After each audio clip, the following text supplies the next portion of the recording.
អគ្គនាយិកាអង្គការមូលនិធិ We Love You អន្តរជាតិសាងគីលចាបានរៀបចំវេទិកាអន្តរជាតិ Save the World 2018នៅសង់ដូអ៊ីនឆុនប្រទេសកូរ៉េកាលពីថ្ងៃទី31ខែតុលាឆ្នាំ2018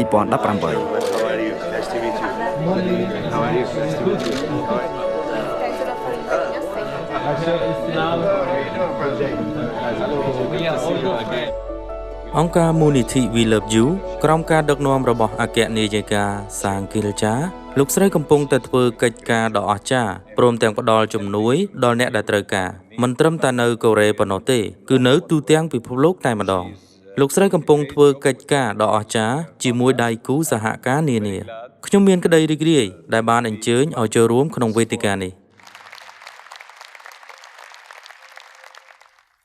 유럽의유는 지구촌 안에서 발생되는 각종 문제로부터 세계를 돕고 구하는 활동을 하자는 의미를 담고 출범한 글로벌 NGO 단체입니다. 율로브유가 핵심 가치로 삼고 있는 어머니의 마음이라면 불가능도 가능케 할 수 있다고 생각합니다. 모쪼록 이번 포럼이 인류의 행복과 화합을 위한 실천 의지를 확대하는 자리가 되기를 기대합니다. A proposal to support the needy people with Taliban schools in the liberated area and inside the council. Our associated risks are perceived to increase further. Mr. Wilcox, what does he think we should do?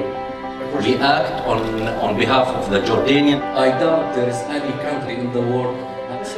សកម្មជនអង្គការក្រៅរដ្ឋាភិបាលក្នុងនិងក្រៅប្រទេសធ្វើបទបង្ហាញពីសារៈសំខាន់នៃកិច្ចជួយសង្គ្រោះបន្ទាន់និងភាពជាដៃគូជាសកល For this time restriction 20 minutes. This is a very characteristic. As the United States of America is known as An important issue that every whatever we do.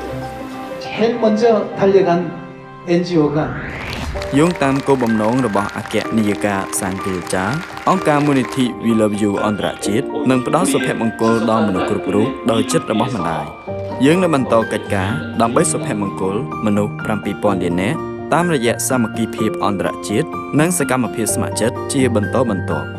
អង្គការមូលនិធិ We Love You អន្តរជាតិបានធ្វើតួនាទីយ៉ាងល្អនៅអ៊ីរ៉ាក់ជាពិសេសប្រជាជនអ៊ីរ៉ាក់ដែលមានតម្រូវការច្រើនក្នុងវិស័យផ្សេងៗដូចជាសុខភាពការអប់រំ